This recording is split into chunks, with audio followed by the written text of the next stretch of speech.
And now, dispatches from the General. Hello, world. This is Jeff Ross, the Roastmaster General, podcasting from my bunker. I think it's my second month now of quarantine. I'm hanging in there. I hope you're hanging in there. I want to give a big kind of special shout out to all the couples that are quarantining together. Me and my lady, we're doing good. I think our periods have synced up. That helps. It's a mind fuck of a world right now, people.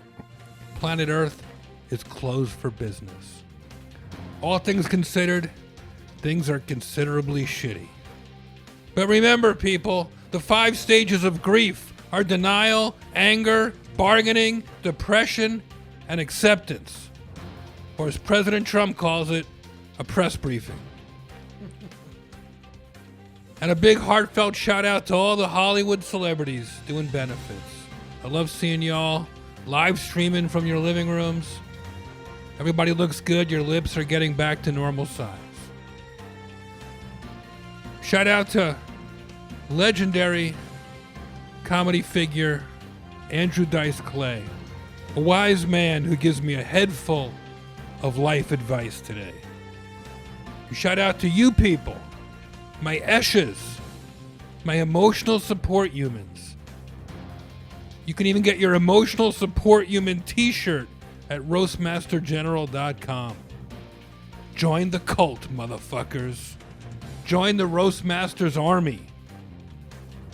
It makes a great quarantine gift for that special someone sitting 2 feet away from you right now. I love you all. Thanks for listening. Life is hard, but don't worry. We're getting through it together. Get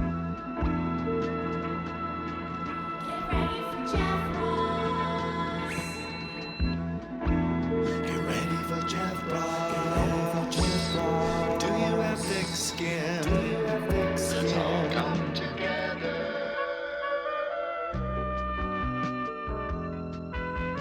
All right, well, great to see you, Ed. Thanks for coming and not getting too close. Hey, no problem, buddy. I love not being too close to you. Yeah, how was your? Did you have a nice 420? I had a beautiful 420, man. You got high with friends through virtual ways? I did a Twitch with my boy Holden McNeely from Murder Fist, and we had a 420 Twitch program that was a lot of fun. Andrew Short was on there. A bunch of old Murder Fisters came by and said hi. And then later on that night, I Instagram lived with Henry Zabrowski. Good for you, buddy. Yeah. You really made the most of it. I did. It was great. What'd you do? Well, that tops mine. I only live streamed with Willie Nelson and Cheech and Chong. But, Who were they?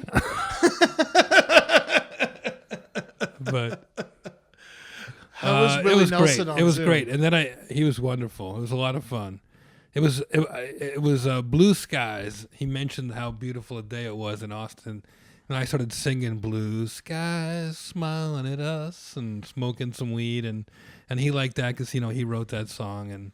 And I do remember when my Uncle Murray, passed away. I do remember looking up at the sky at how beautiful it was.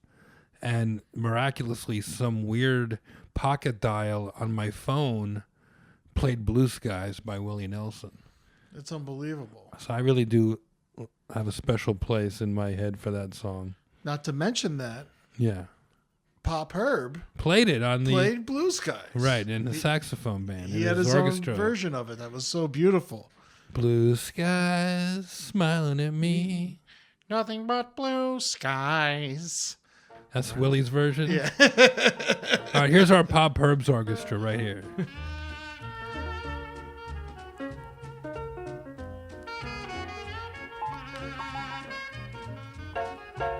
Oh, yeah. That was nice. What do you like to listen to when you're smoking a bone? Anything? My manager, my agent, you, girlfriend, music, TV, all of it, buddy. All of it. No, this is fun. It's crazy. You know, in my lifetime, pot was so illegal. And, now these pot stores have been deemed essential businesses in California. The lines are around the corner. It's unbelievable, man. I went to jail for two nights for smoking weed when I was a kid. And I remember going to a pot store with my fiance and walking out and holding a receipt and just looking at it. And you're like, I went to fucking jail and now I get a receipt. Like, this is crazy. It is really fucking crazy, man. Yeah. And then Craig Robinson, a good buddy of mine, he asked me to join the Cheech and Chong live stream that they did. And it was a bunch of comics and people on it. And it was really fun, And then we just jumped over the fence to my neighbor's house and got stoned in their backyard. It was fun. It was a fun 420. That's unbelievable, man. Yeah. You deserve it.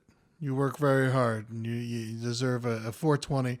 It's been thank God that this 420, we've talked about it before, when we're all quarantined for the entire month. The entire month is 420. It is. Being 2020, April in the year 2020. Under quarantine. Yeah. I don't ever want to come out, man. This is my new life, bro. I feel like Dennis Hopper in Apocalypse Now. This is it, man. Just gonna stay home and Do you know what he's saying, man? dude, this is the part of the conspiracy where we never go to ice cream stores again, man.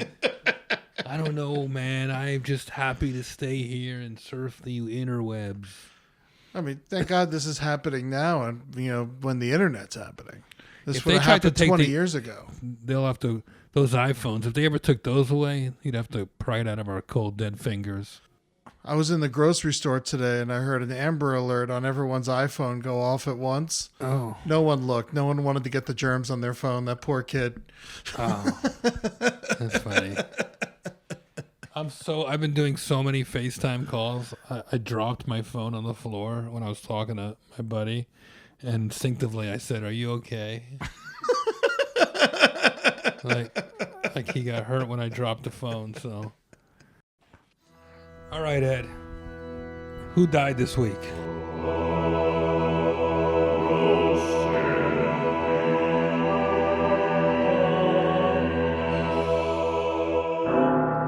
I don't know if it's one person or a bunch of people or nobody, but UCB New York shut its doors this week.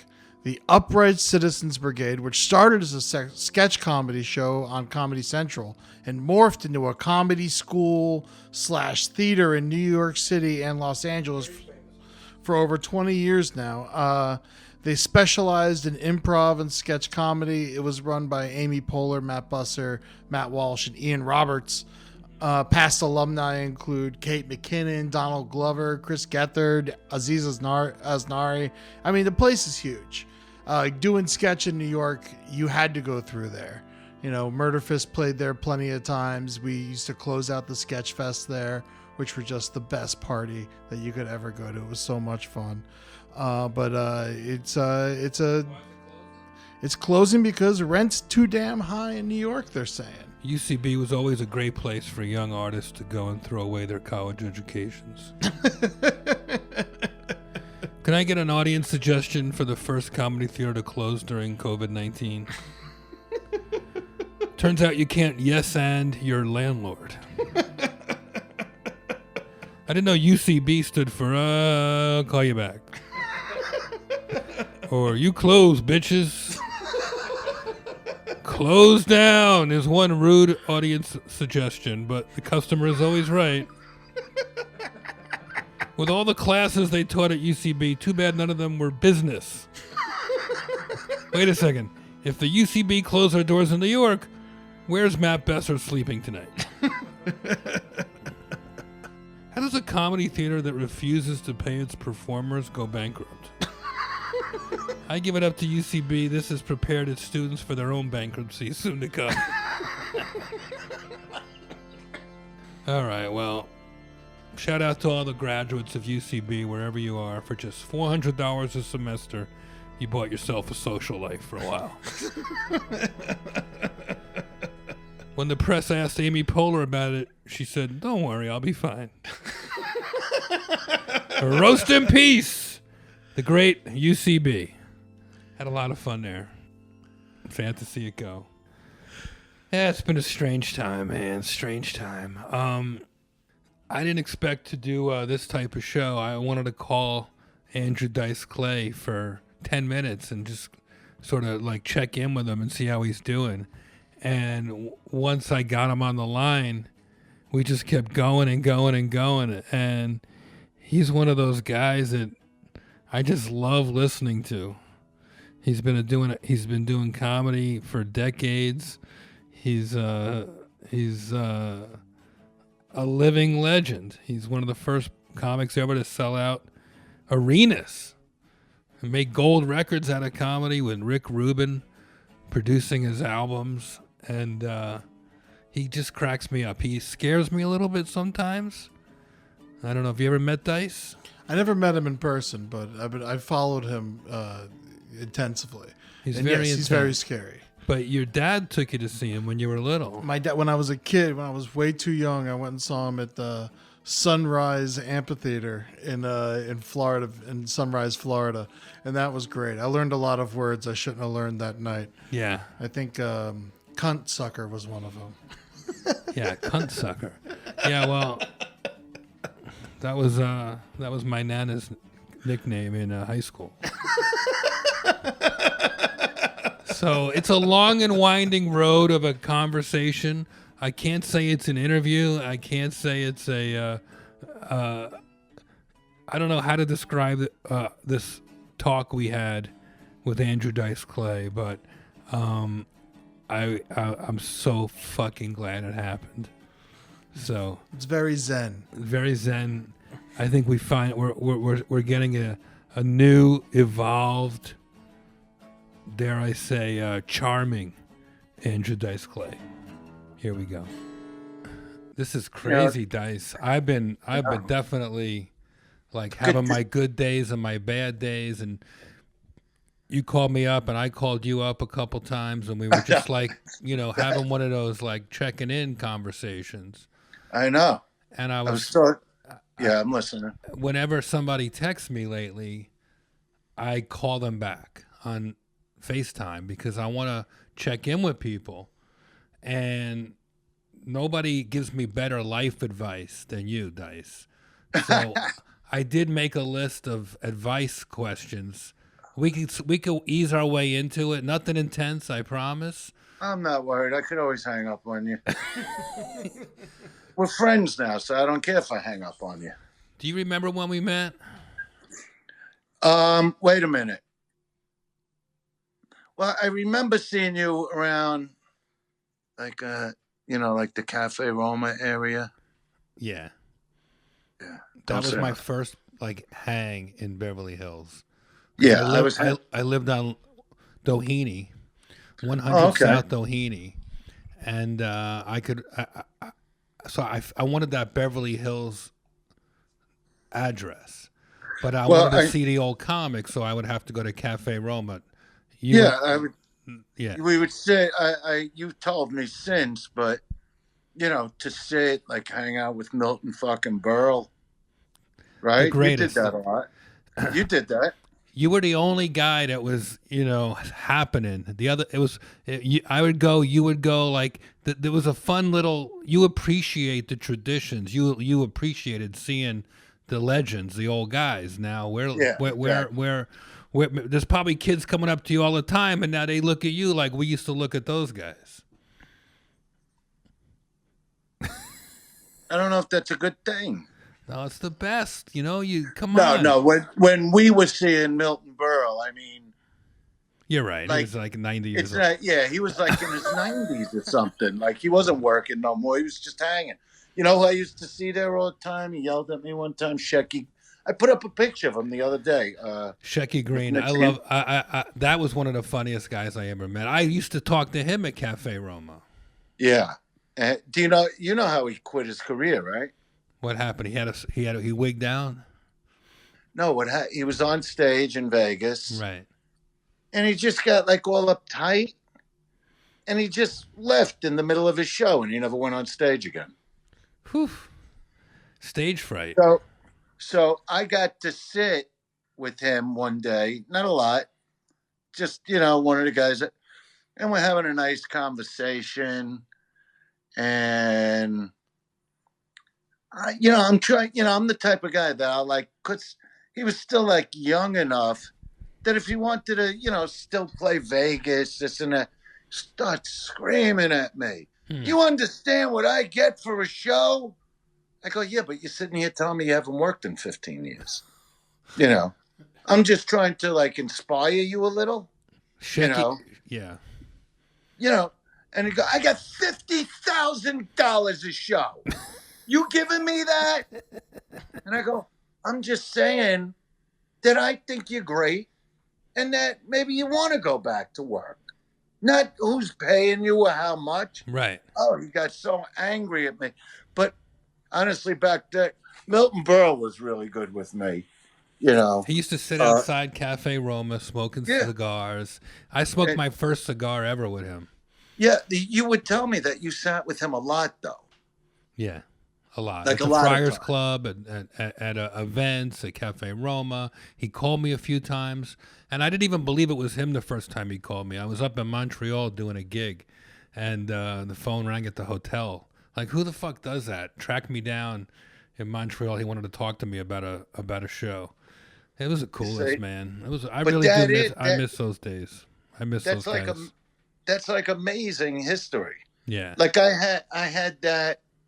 I was originally supposed to do. It wasn't the same movie, obviously. I was going to do the sequel to The Nutty Professor with Jerry Lewis. Right. Okay.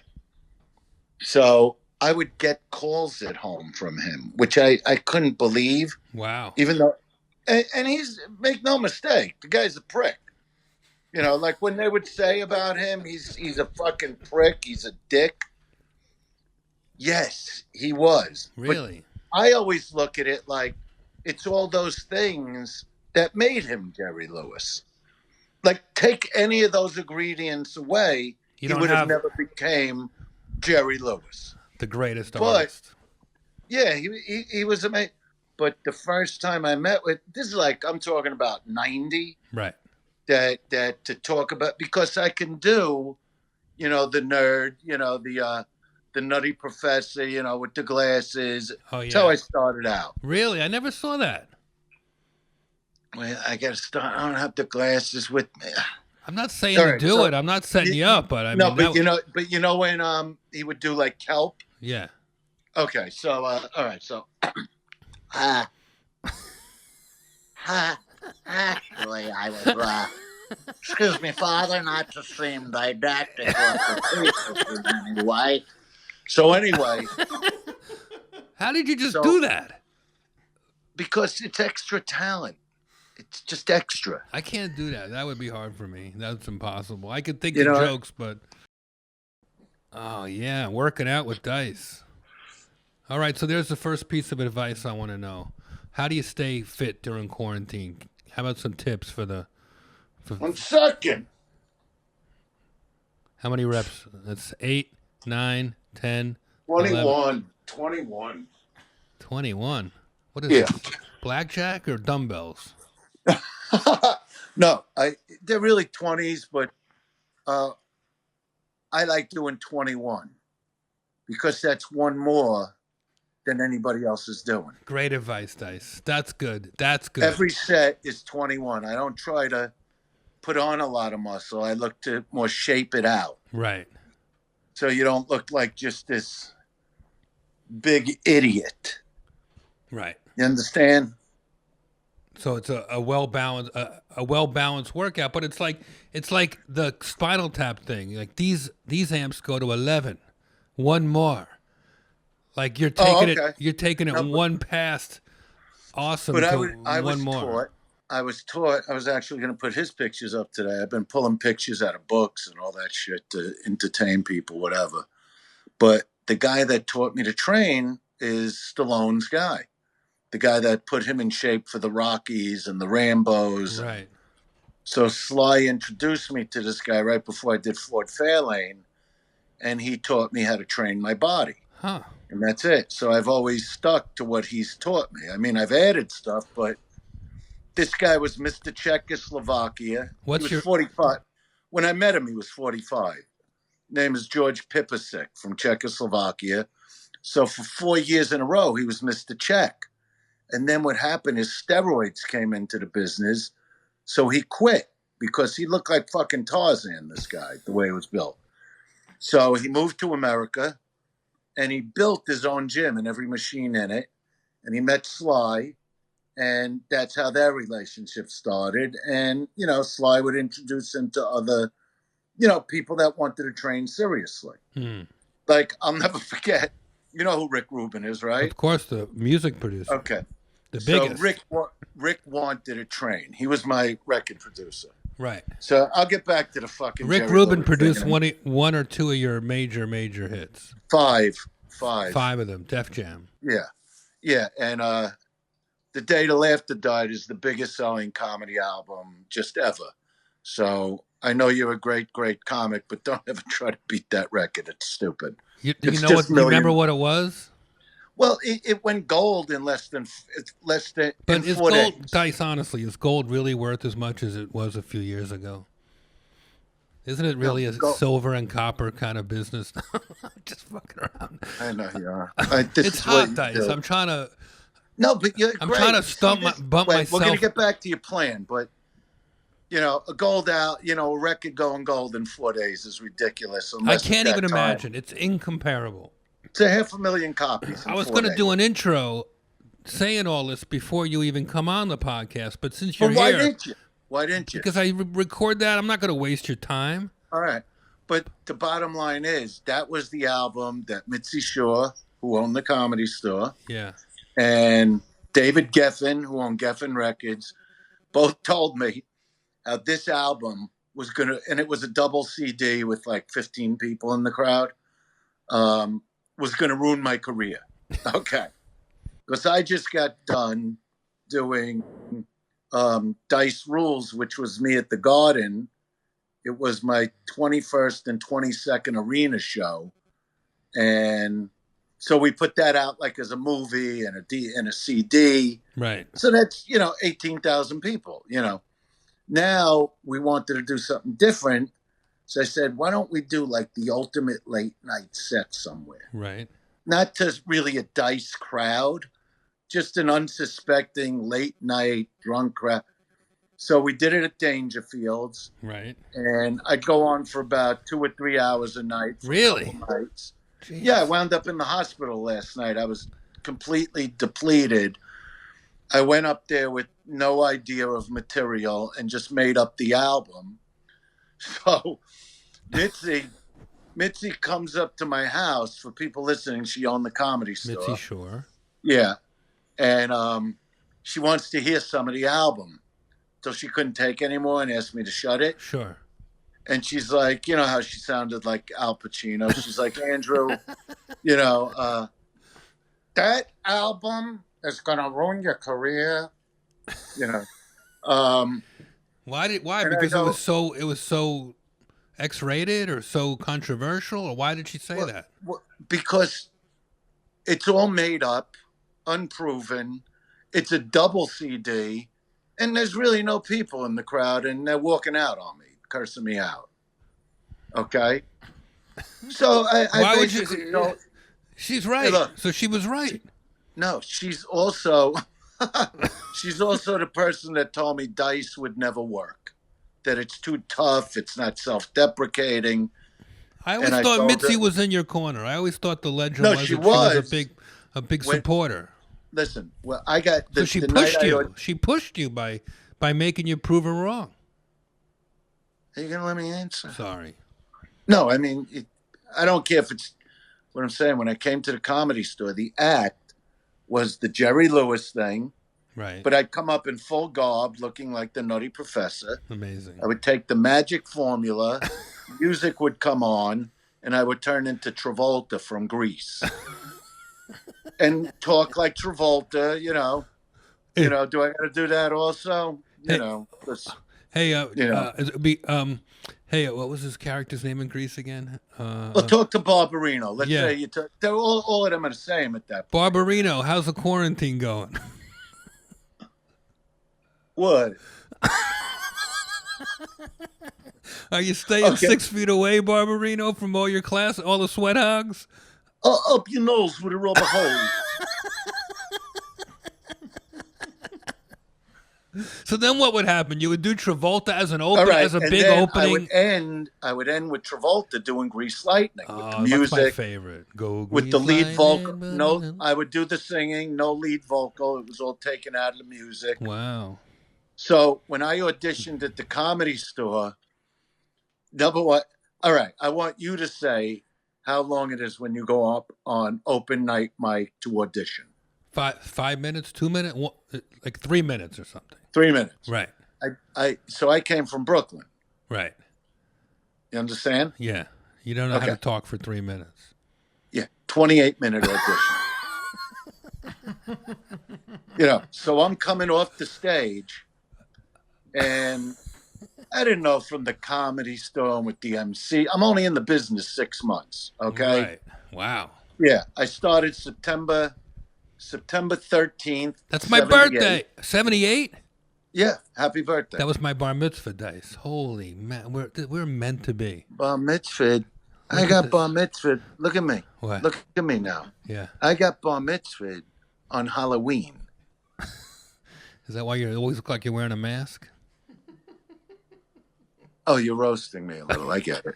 But listen, Yeah. I like that. That was a funny one. I only roast people that I care about, Dice. You know what? You can say whatever you want. You know to what? me. I'm just going to cut in and do the intro in front of you.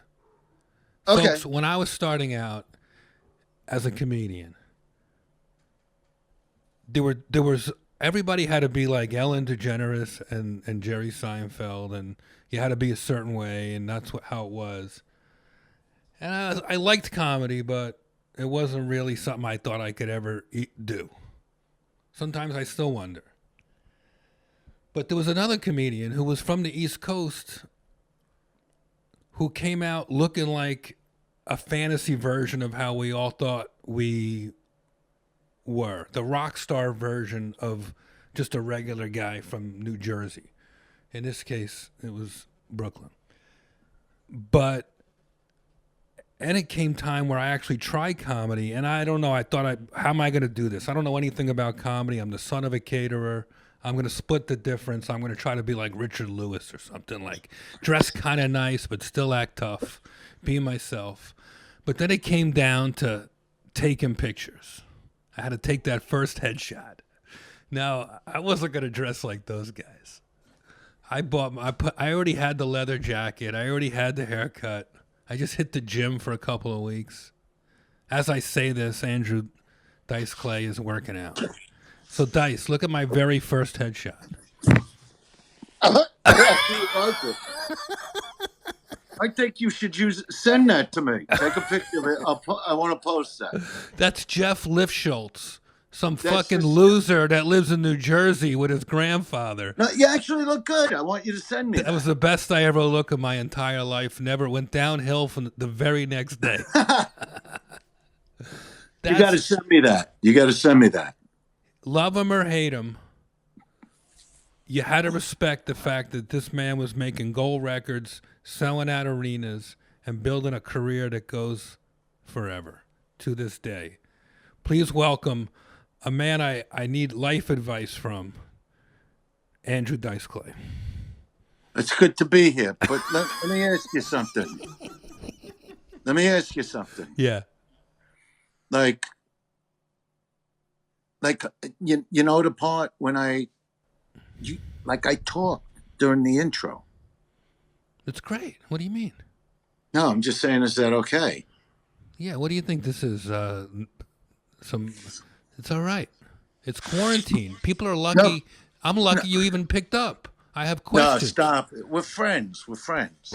Can I But ask you got to send me a picture of that picture so I got to put that up today. All right, Nana, I'll send you the picture. All We're right, doing a because show. I like. All right. My Aunt So- Donna wants the same thing. She wants All a right, but picture before- while we're still talking. But why you? Well, you did the intro Remember before the intro we were talking about something? I Yes. forgot what it was. What was it? Yeah, we talked about Cafe Roma. Oh, we talked the about audition at the Comedy Store. We talked about what your act became. No. So what happened when I went? So anyway, I did the 28-minute audition when you're supposed to do 3 minutes. Right. The Kind MC of like our came show up- here so far. So the MC comes over to me.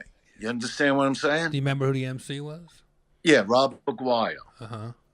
Okay. But I don't know he's the MC because, like I said, I started September 13th, 78. Right. And by February 79, I was in LA. Right. Okay. So I don't know. We were getting calls from this guy. You got to come to the Comedy Store to comment. And I'm like, what the fuck? I don't know from this. I'm a new guy in the business trying to get But you had a manager. Like, you had people showing you around. My father was my guy. So cool. It was very nice. September, October, November, January. 6 months. And I was in LA. Wow. It's not like I was doing it for 2 years that I knew how everything ran. Are you glad you came out that quick? Would you do it I had a guy at the comic strip that wanted my parents. They just wanted to see me go on stage. Yeah. And this guy's like dead now, Yeah. from what I hear. And remember Lucian at the comic strip? Of course. And Lucian Hold, who this- booked the comic strip. Okay, so Larry Miller's the one that got me the audition because the night I went on at Pips in Brooklyn on the 13th of September, I got booked to headline that weekend with the act I was doing. Right. Wow. So the two comics that were on with me was Paul Reiser and Larry Miller, and because I'm leaving Pips after that audition, and they stop me and they go, who are you? Like, because when I did the Jerry Lewis, the whole room was basically telling, get the fuck off, you fucking suck. I go, actually, I'm a human pity, all that shit. But I'm committed. Yeah. So now the lights go out, like I practiced with the owner of the club, Seth Schultz. Right. And all of a sudden the Fever music's playing, which I put my own intro, and I turn around as Travolta and the place went berserk. Sure. Okay. So I'm leaving. They stop me, the two brothers. Who are you? What do you we want to hire you. They go, we want you to headline this weekend. It's only $50. Like, I gave a shit. I couldn't even believe it. And they go, do you have a manager? And I look at my father. I go, he is, and that was the beginning. Wow. 6 months later, here I am in LA, coming off the stage after 28 minutes. This fucking guy comes over. He goes, who the fuck do you think you are doing your deal? You did a half hour. You did 28 fucking minutes. And I got to tell you, at 21, I really had a bad temper. Because growing up, I had a ton of fights, all that Brooklyn shit. And I'm going, you need to back up. I go, are you the owner of the club? Yeah. And he goes, oh, no, but you'll never. I go, then back up. Just get out of my way. Right. And the next day, I got a call from this guy, Steve Moore, who worked up in the offices, going, Mitzi Shore made you a regular. You need to come and sign papers that you're an independent contractor, whatever. And she wants you tonight at Westwood Comedy Store. Wow.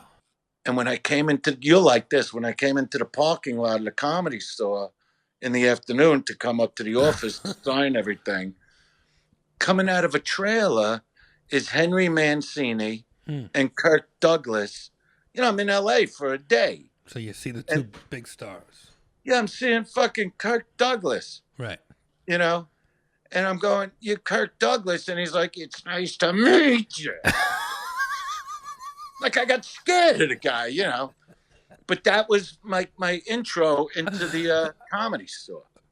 So Mitzi was always behind me because of the act. Right. But when I started doing Dice, listen to me. Yeah. Because we're friends, I could tell you. Tell me. She grabs me one night in the main room and she goes, listen to me, she says. It's never going to work.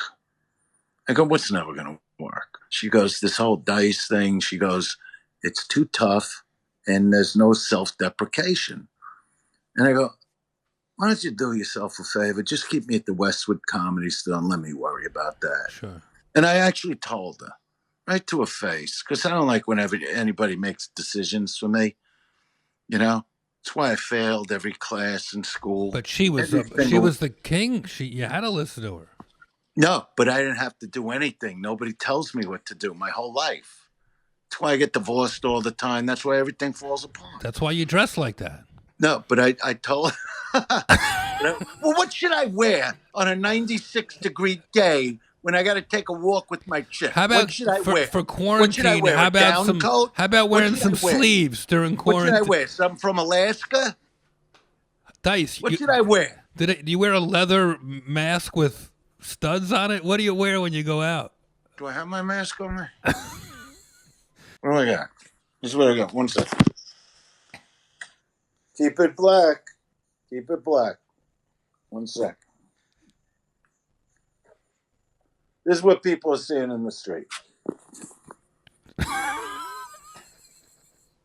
With the hat, with the glasses. I'm taking a screenshot. Hold on. Go ahead. With the hat, with the glasses. That's hilarious. You look great, Dice. Oh my God. But listen. That looks great on you. I gave you that picture. No, leave it out. It'll keep you from putting your foot in your mouth. No, I better get the picture of you. I'll come over there. I'll kill you. You understand? I'll kill you. Really. I got to work. I'm sorry. I know you're not. No, but let me. But when Mitzi told me this thing with Dice, I said to her, I go, not only am I going to get there, yeah, I'm going to be bigger than anybody that ever walked through your doors. And I went, and that's what I did. And she came when I was at the Brendan Byrne Arena. You know, took a long time to sell out the biggest arena in the country, 21,500 people. Wow. It took nearly 41 minutes to sell that out. 1990 or 91. I was. And all right, now I'm going to. Can I just interject a story about this time in your career, if you don't mind? Can I do a set? Can I do another set? Dice, you left out 3 weeks in 1982. Can you don't have to fill in every single detail at the beginning of the. It's okay. Slow it down. I know you're. It's the endorphins because you're working out while you're talking to me. I'm trying to make your show interesting because you're not. All right. You got a list of friggin' questions.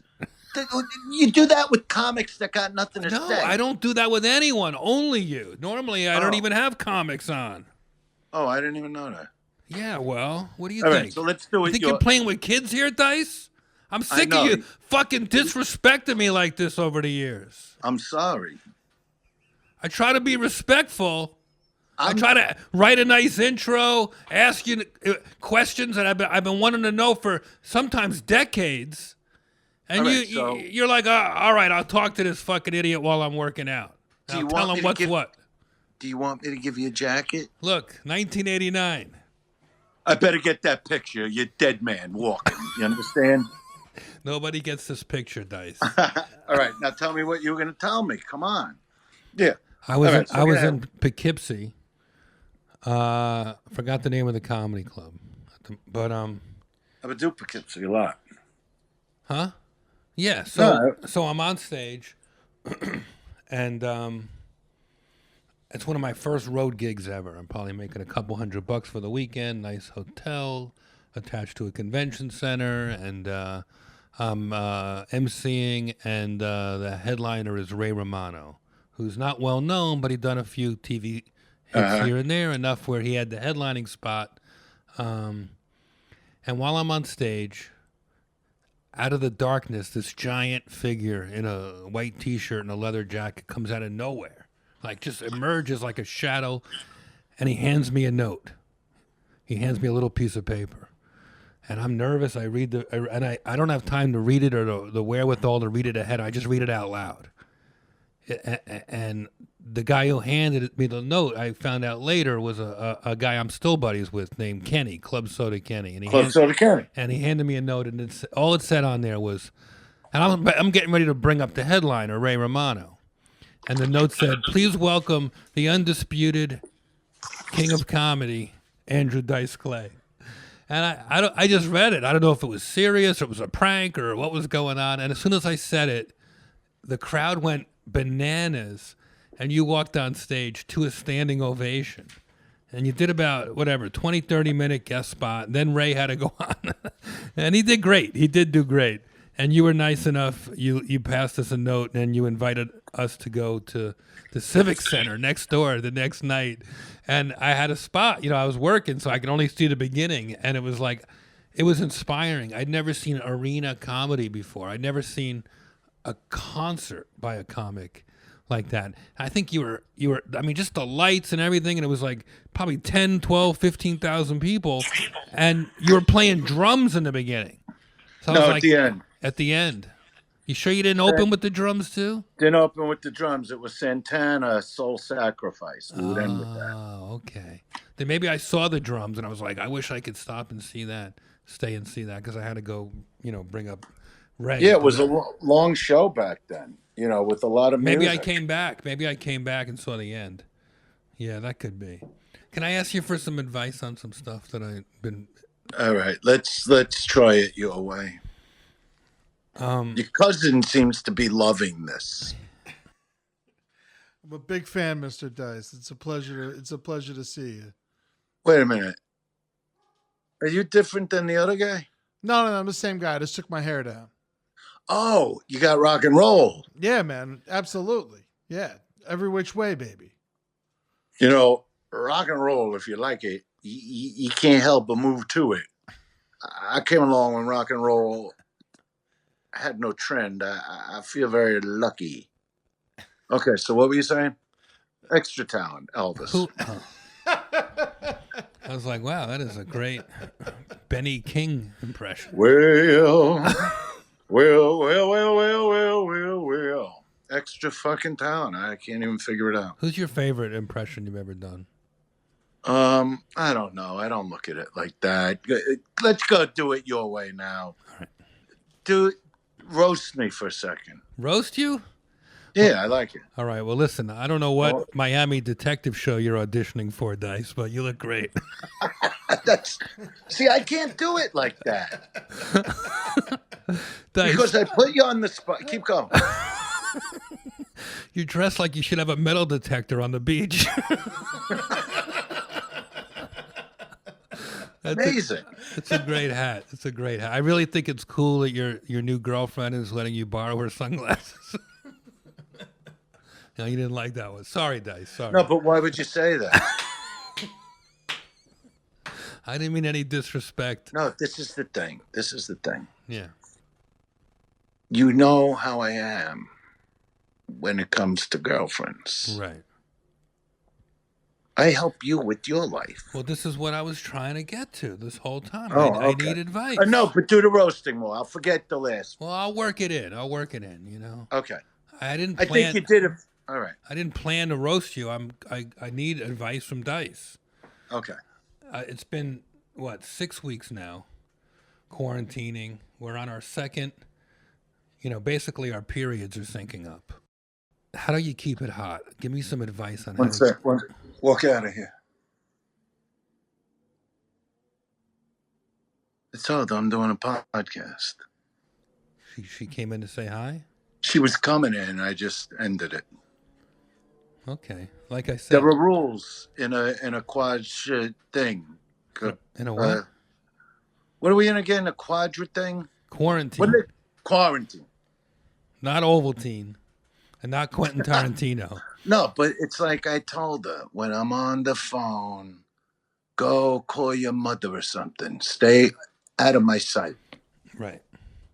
That's a good one. You got to give each other space. So how do you keep the relationship working through the quarantine? Is really, well, for me it's been great, but it's tough sometimes. So, do you argue a lot? We bicker. There's no one like else. Real bickering or goofing bickering? Real bickering. All right, well, you got to turn the bickering into goofing bickering. What's that mean? Like, let's say she's mad. Name something she'd be mad at you for. She'll get mad at me because for leaving my underwear and socks on the floor. All right, so she'll come in. Why is your underwear always on the floor and my socks and your socks and you don't pick up after yourself? Just with your timing, you go, show me your tits. You see what I mean? Don't take it seriously. Right. That's good advice from Dice. I like that. Let's try it. I'm going to let you do my part. Why is your underwear and your shirts and your socks all over this house? What's the matter with you? Sit on my face. No. What'd I do wrong? Sit on my face doesn't have that comedic ring like show me your tits. You already used that. No, but I use it every day. It always works. All right, let's do it again. You know, when I remember my aunt coming over my house and going, and you know, with the Jewish people, you know how they always say something in reverse to make you feel guilty? Yeah. You know, like, what's the matter? You don't love your aunt? You know? Instead of going, don't you love your aunt? Give me a hug type of thing. Right. So, you know, she goes, what's the matter? You don't love your aunt? And I go, show me your tits.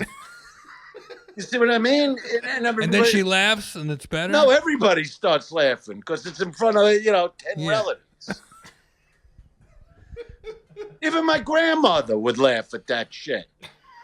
Well, was she funny? Would she have a good sense of humor, your grandma? My grandmother was amazing. What was her name? What? What was her name? What'd you say? Shirley. Shirley. Grandma Shirley. Oh, yeah. Between her, my mother, and my mother's sister, they would cut people down. They weren't nice like us with the fuck yous and all that. Because my mother was really good looking and guys would always hit on her, and it would start out like, my aunt might say, don't you have a job? It's the middle of the afternoon. What are you doing in the diner? And then it turns into my grandmother going, your head should only fall off your shoulders. It would go there. My mother, you should only get killed. This is where it would go. Right. And that's where I learned to heckle. That's good. You got thick skin doing that. That's the name of the show. Thick skin. Okay. All right. So when your girlfriend bothers you about your clothes, but number one, you should pick up after yourself. Yeah. No, she's right. I mean? She's right. I've gotten better in quarantine. And you know what I mean? Yeah. But if she starts in with you, don't you believe in doing dishes? Show me your tits. That's good. Show me your fucking tits.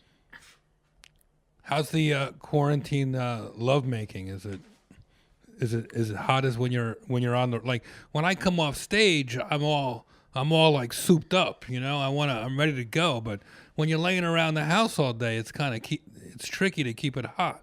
Do you have any advice, Dice, on keeping it hot? I just can't see being with a chick if I don't want to dig my dick into her.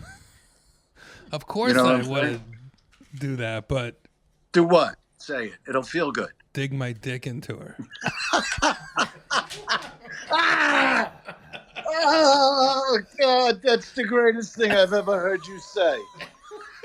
Because when you're done with this podcast, there are going to be all these new things you want to say to her. Right. So, all right.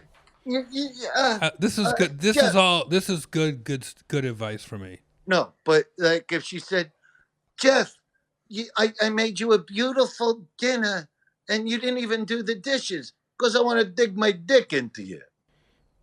Show me your tits. You see what I'm saying? Yeah. Yeah. No, show me your tits is good for like afternoon. Right.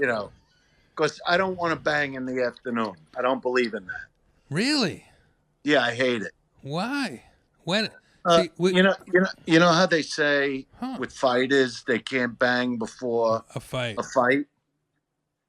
Because it takes everything out of you, your legs, everything. So during the day, I like to do things like I'm doing now, work out, ride a bike, walk around the neighborhood. After my balls are banging against your meat box for 2 hours, sure, there's nothing I want to do. Well said. I'm done. Yep. Including the workout. Because you're just banging into them and dripping sweat on them, and you're just done by 3:30 in the afternoon. I like to wait for the night. You know, always. The After night the is shows, better. late at night. After See, shows, I like it in the morning. you know, nah, see, I don't mind, you know, goofing around with them in the morning. You know what I mean? You know, like, I don't know. You know, I'm not talking about like my particular girlfriend right now, Right. but like in the past, you get someone, you know, maybe banging it, you know, you finger bang them to the knuckle or something for a goof, just to get the day going, just to let them know that, you know, I Care. You love love you. them. Right. Yeah, exactly. Now go make coffee. That's the best when my lady brings me coffee and I'm still Yeah, in bed. it's, you know, but, you know, the daytime, forget that. Late at night. Late at night. How do you keep it romantic in quarantine? You know what? I actually got made because I am romantic. I believe You know, that. you know, and you know, I got in an argument with this girl at Ralph's. You know, about you know, number one, I came in there with my bicycle because I don't know the combination to the lock, Right. and she's yelling at me, and I'm going, "How come there's no flowers?" You Huh. know, I go, "I understand the toilet paper thing, but no flowers? Like, what are you, stupid?" And she goes, "Don't talk to me like you got to get out of here with that bicycle." I go, "People are coming in and their dogs are eating the fucking bread and the bananas, but I can't walk around with a bicycle." Crazy. You know, yeah. So I got in trouble, but there's no flowers. It's hard to find flowers. I brought 'Cause my I, girl but flowers. I found no, but flowers for her early on. and I don't need fucking Valentine's Day or any holiday. I like giving it to them on Wednesday, you know? Yeah. Yeah. You know, but it shows that you care. That's all. I asked my girlfriend to be my Valentine for Valentine's Day in December. Just to be romantic. Just to say, Yeah, see, that's letting you nice. know now for Valentine's Day. That was my. We had a great Valentine. You know, I had to do. I was working in Arizona, so I threw a. We went to this thing. Huh? Thing? Yeah, this. What do they call where you go to relax? Resort? Yeah, a spa. A spa. Yeah, we went to this place, the Sanctuary Oh, in I've heard of that. Arizona. So, like, the show was the last thing on my mind. And yeah, we went to this place, and it was like the best. So every night we went out. We had a great dinner. We, you know, get fucking drunk. You know, What do you drink, Dice? I like, you know, Bacardi and Coke, most probably. Hmm. Then I like to smoke weed once I'm back and I'm secured. I want to get stoned with you. Man, I wish I could get stoned with you. That would be fun. That would be really, really fun. We could get Oh. stoned virtually. It's too early. Really? Yeah, During there's no reason. quarantine? No, daytime I got to be alert. Hmm. You know, because I'm also out there looking for trouble. You were driving around. No, there's a lot of criminal activity. So you've been driving. So- You've been. What do you So mean? I look for trouble. Like, Wow. I walk either with a stick or a pipe, and I look for people that don't belong in the neighborhood. Do you live in a rural neighborhood or a city area? It depends which city I'm in. I see. So you're like a vigilante. Well, I haven't heard anybody yet, but you know, giving pain to people is like breathing to me. It's natural. When's the last time you got in a fight? Come on, Dice. The last fight was in Vegas, probably 5 years ago. Wow. A guy tried to pick me up, and I had him by his fucking throat. I was going to bust his fucking face open. What do you mean pick And, you up? and Eleanor dived on top of him, which is great. She's like half a security guard. Yeah, it was at the Hard Rock. He I had was a lot of hitting on fun. you, or he tried to physically pick you No, up? he goes, "I'm going to pick you up." And I fucking punched him and then grabbed his throat. And she really saved my ass because she dived on top of me. It was hysterical. And Wow. and then later the guy's wife came back to apologize because he wasn't even drunk. You know, he didn't even have an excuse. Wow. Yeah, I don't like It's those people energy putting drinks in Vegas. They make everybody crazy. I just don't like people putting their hands on Of me. course. Yeah. That's the worst. So good advice to... And I'm not saying I could kick every ass in the world. I've taken beatings, trust me. You know, but I'm not afraid of it. I'll put it to you that way. Dice, what's the best way to tell a woman that I love you for the first time? As it's like, you know, before you blow your load and it's just sort of drooling out of your dick onto a belly button. Right. You go, do you see how much I like you? It's like my cock is like already, you know, dripping all over you. And I'm not even ready to blow yet. So you tell me how much I like you. That you throw the question back at him.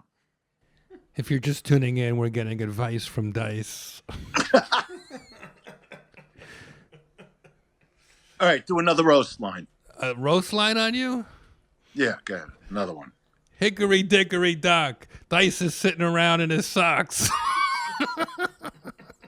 And you didn't even smoke yet. Good, take a hit of your pipe. Whatever. Jack and I'm Jill gonna went smoke up the later, hill. I'm just not Jack smoking and now. Jill went up the hill, but they saw Dice holding a pipe for no reason.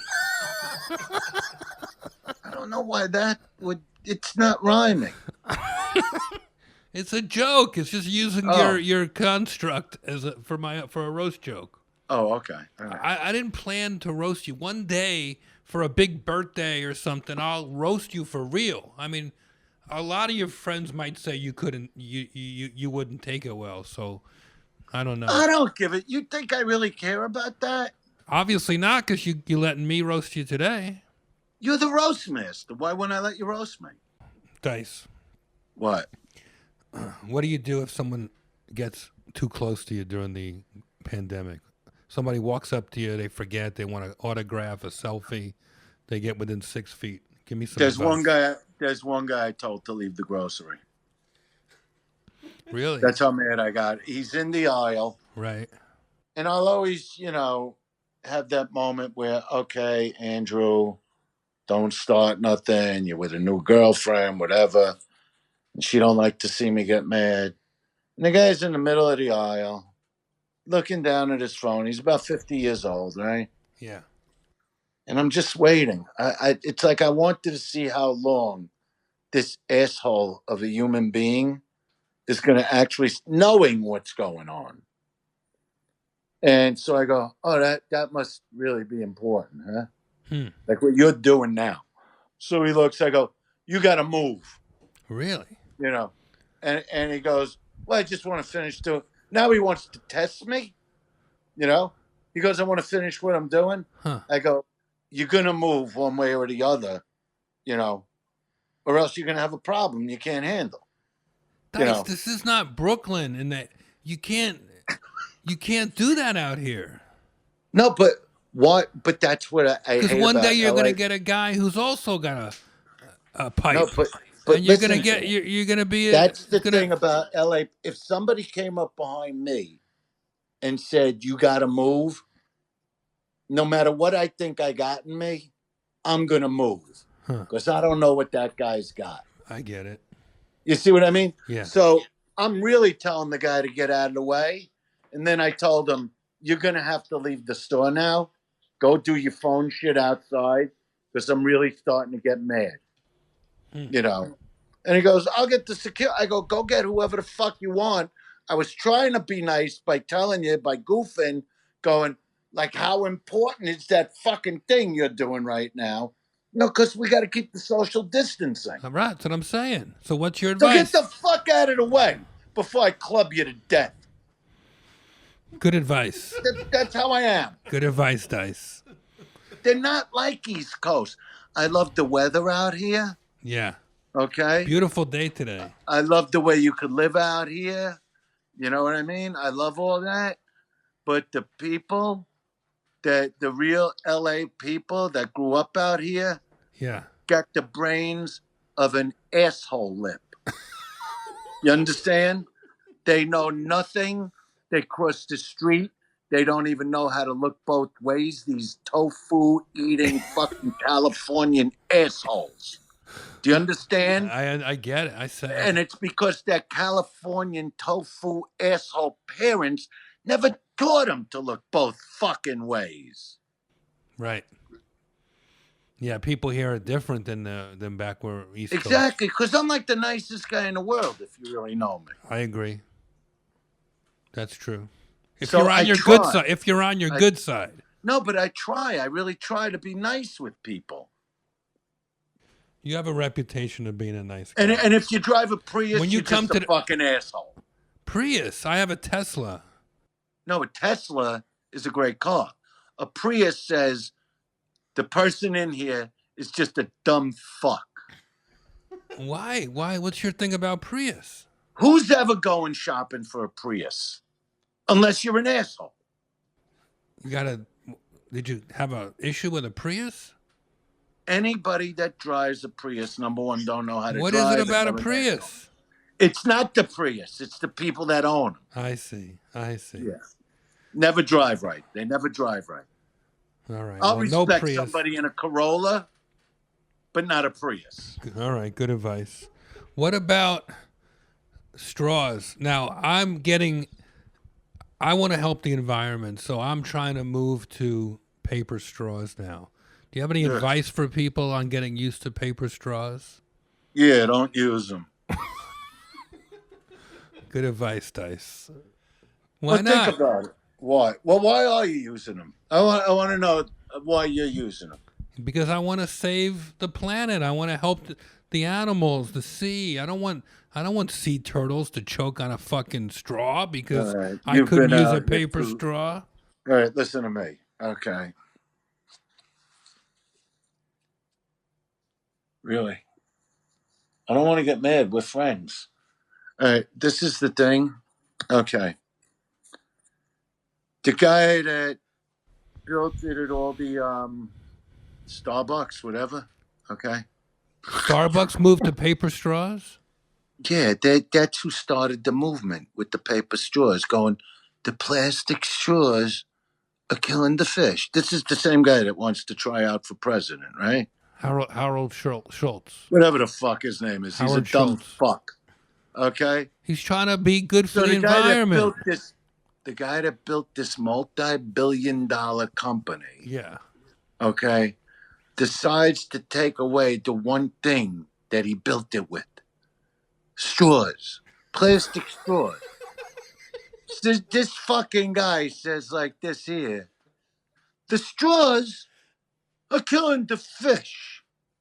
So I'm thinking, oh, it's not the plastic lid or the plastic cup.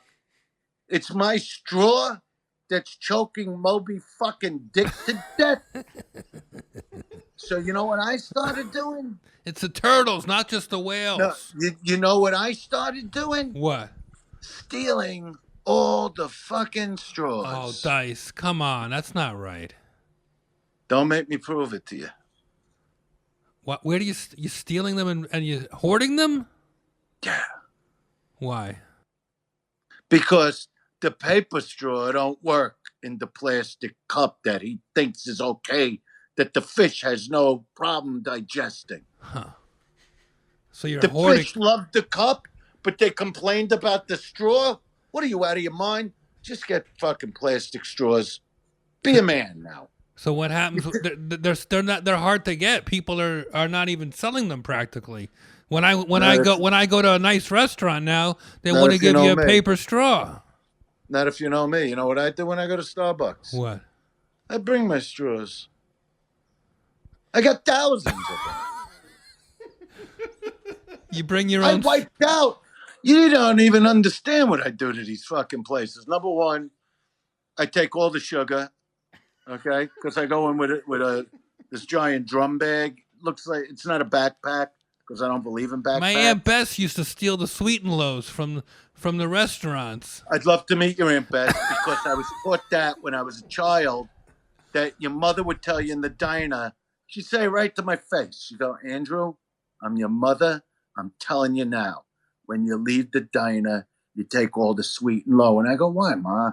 And she just smacked me. and say, you'll understand when you're older. Right. I got giant garbage bags full of Sweet and Low. I still don't know why. And then next to the counter, okay, in the Starbucks, Yeah. with the bulletproof glass, whatever it is, right next to it, the lemon cake, Yeah. a piece of foreign bread, whatever the fuck it Focaccia. is, scone, something that doesn't even exist. They guard that with fucking bulletproof glass, but yet you can walk out with the straws, the sugars, So the where do you the keep real them? coffee cups, the real coffee cups.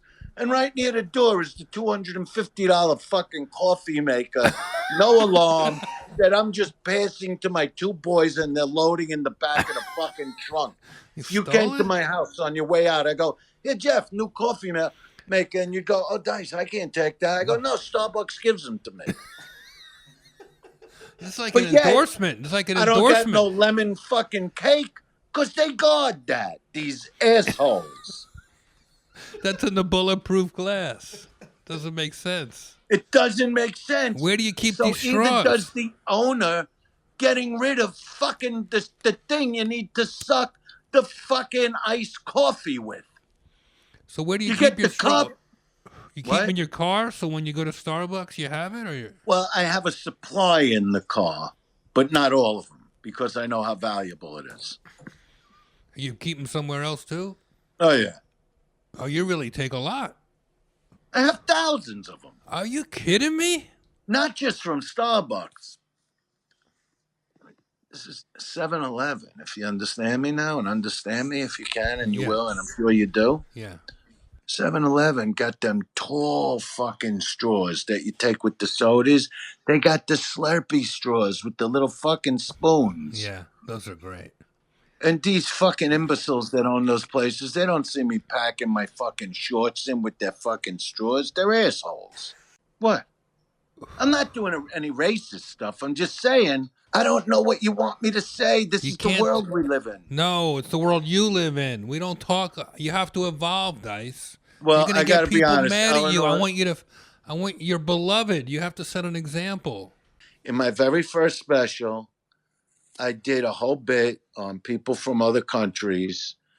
And I said they should have a big sign at the airport that says, if you don't know the language, get the fuck out of the country. You have to be patient with people, Dice. What you Yeah. said in that special rang true to you at that age, at that time, in that moment. But the world evolves. You see what's happening? Yeah, we got coronavirus. That's what's happening. All right, can we get back to the advice? I don't even know why we're talking I about might have this. one more here. And then I got to go because I feel like I've taken your time. You know, the fact that you talked to me this long, Dice, about We're friends. my- We're allowed to talk. um, Where is she now? she's upstairs. Doing what? She's painting. Don't trust that. You don't trust that? No, I don't trust a girl that's going to say I'm painting. Well, then I see the painting, so I know she was painting. I told my girlfriend when I met her, first time we went out, I said, I don't know what's going to happen with us, but know now, I don't trust you, ever. Know that. You got to show some trust. My mother taught me the right thing. What's that? Don't trust anybody. And she was right. Because women are born crazy, and they only get crazier as they get older. That's the whole thing. And if you understand that, is where you can have longevity with a woman. Right. If you try to make logic out of anything they do, Forget that's it. where you fail. That's Any good. chick's ever been with me is with me for a long time because I don't care what they're saying. I don't care what they're thinking. Just let me dig my dick right into that wet, sticky, fucking Slurpee shoot of yours. And we'll get along just fine. Does your chick, let me ask Wait you a a couple second. You're just gonna questions. you're just gonna let that hang? I can't even comment. Go ahead. Dice, that was That was like T.S. Cummings, or you dipped into some Shakespeare there or something. That was beautiful. No, because we don't think like. Do you love reality TV, like the housewife shows? She You does. wait for. She does. Of course she does. Every girl does. Why do you think that is? Because they're nuts. Sometimes she wants me to watch them with her, and I don't want to watch. Exact. I do it. Because I see the box at the end of the rainbow. Your whole life. Let me tell you something, because I'm older than you. Yeah. All you're gonna think about with any girl is fucking and getting your dick sucked to boot. Of course. And all the other stuff healthy couples do. So if you got to sit there and watch one Jersey dumb hooah housewife tell another dumb Jersey hooah housewife, you're a bitch. You're just a drunken, no good bitch. You'll sit there knowing that your fucking dick is going to be blowing like the fountain at the Bellagio Hotel in Vegas.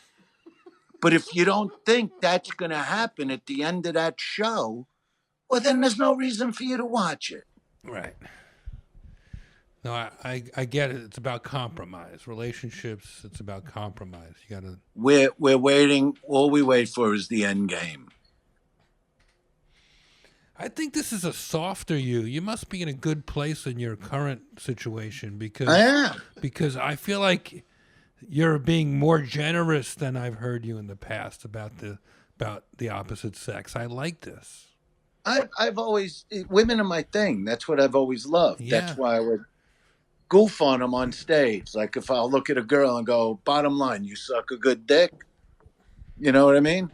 When I would like heckle a girl in the crowd. Right. That's my way of saying, that's what I like.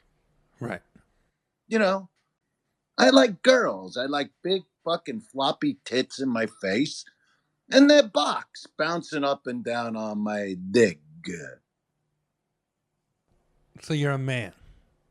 No, it's what life's about. Eating, making money, just like what's his name in Scarface said. That's what it is. Good advice. Eating, drinking, fucking. That's it. Right. What else is there? Our health, my friend. Because if you're not fucking her, you ain't taking her out to Craig's, are you? Of course. No. Only not the if finest. you're not banging her. Of course. No. No. You're taking her to a nice place because you're thinking of the end game. Always. Yeah, your balls bouncing off their ass. Sounds great. Okay, I'm gonna go up there right now. You inspired me. Now let's say you go to Craig's. Yeah. Okay, you drink, you laugh, you listen to the nonsense. You know. Now you get home and she goes, you know what? I'm a little tired. Yeah. You feel like an asshole at that moment. You're going, I spent $250 for what? For her to go to sleep? I'm a little tired. Yeah, don't tell me you're tired. Tell me you're tired before Craig's and we go to the drive-in at fucking Chick-fil-A. All right, then go be tired.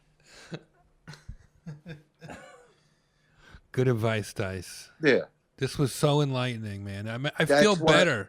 I was like, started the day. What? But this is what I love, how stoned you are now. It's not even that, Dice. Like, I'm going to stand up because, like, you made me feel better. Everything was, like, stressing me out today. No, you were fucked up when I first called. I know. You know. You gave me some good advice. I got to act on it. Does your cousin... Yeah, leave her alone. Let her fucking paint. Hey, I like the setup of the room there. Thanks. Not bad. Looks pretty cool. My girlfriend's been redecorating different rooms in the house. Let her. You know the end game now. I really think that's a good way to look at it because we do have a good sex life. Yeah, because you're quarantined right now. You know what I mean? Mm-hmm. You know, and you kill like now you're getting a little high. You'll want to eat. You'll get the munchies. Right.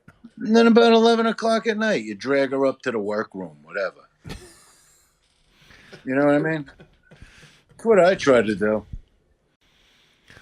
I feel good. You look like you're feeling good.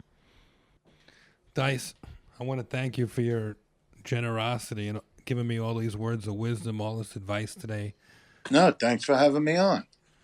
This was a 3-cigarette podcast, so I feel Yeah, but really I don't honored. light them. I know, but you went there 3 times. You No. even graced us with some impressions. Two cigarettes, 2. I have one final question, and then I'll let you go. Okay. I ask you, this podcast is called Thick Skin. You're a positive guy. You're an upbeat guy. But is there something, like when things aren't going well, you are having a tough day, whatever it is, your version of the blues, is there something that helps you snap out of it, something you turn to, something you listen to? All right. So if I'm twisted up because it is a stressful time, like before I did your podcast, Yeah. I really needed, well, I wanted to go on the bicycle, but, she won't go on the bikes, So I said, all right, I got about 45 minutes. Let's do like a fast walk so I could just, bring myself down, from being twisted up in my head. So it's normally something physical, some kind of exercise. That makes sense. And then with you, I was able to get in nothing really, a couple sets. But Couple of sets. Sometimes I do that. I'm glad I did the walk because that's more important than all of it. Lots of love, Dice. Same to you. Have a good quarantine. Thanks for checking on me. All right. We'll, we talk. I'll talk to you later. Yeah, all right. I'll talk to you later. All right. Thanks for having me on. Thanks, Dice. Anything else people should know? What's your Instagram? It's Telemed. Andrew Dice Clay. No, we got it. We got you covered. All right. I'll see. I watch your Instagram. I know you do. I'm going to post that picture when this podcast comes out. You got to send. I want to post it. Send it to me. Come on. Life is hard, but don't worry, folks. We're getting through it together. Give it up for stay Andrew safe, Dice everybody. Clay. Lots Stay of love, safe. bud. All right, same. Legend. Bye. Legend. Peace, Dice. Woo! That was a lot. Ed. It was unbelievable, man. Andrew Dice Clay. Check out his book, The Filthy Truth by Andrew Dice Clay and David Ritz. Follow Andrew Dice Clay on Instagram. Don't send me your complaints. Send it to him. Yeah. Man. I miss going on stage, man. I really do. Of course. Of course you do. It's your whole livelihood. You were on stage 5 times a week at least. For decades, and now it's like, I hope I could still do it. Man, what if I just can't do it? It's going to be interesting, at least when you first come back. There is going to be people sitting next to each other. They're going to be kind of spread out. Bullshit. You think I ain't so? coming back till they can sit normal. I ain't doing no fucking half-empty bullshit. I'd rather stay here and whack off with you guys. It'll be Go to good. roastmastergeneral.com for all things bumping mics. Jeff Ross. Pick up your emotional support human shirt. They say thick skin with Jeff Ross on the back. We got baseball tees and mugs. Please help me pay for my child's college fund. My girlfriend adopts one more fucking rescue dog. I'm going to need to get a day job. Thank God I get these cameos, cameo.com. I'll make fun of your friends. I love making cameos. Love making people happy. I love making money in my underwear. I'm going to do an Instagram live roast every weekend, I think, until the end of this quarantine at least, where people go on my Instagram live. I usually announce them ahead of time, and they can request and get speed roasted and demolished in the comments by all the roasters sniping from home. It's really fun. Rate and review on iTunes. Subscribe to the YouTube page. Email us at thickskinwithjeffross@gmail.com. We love your email. We love getting feedback. I really do.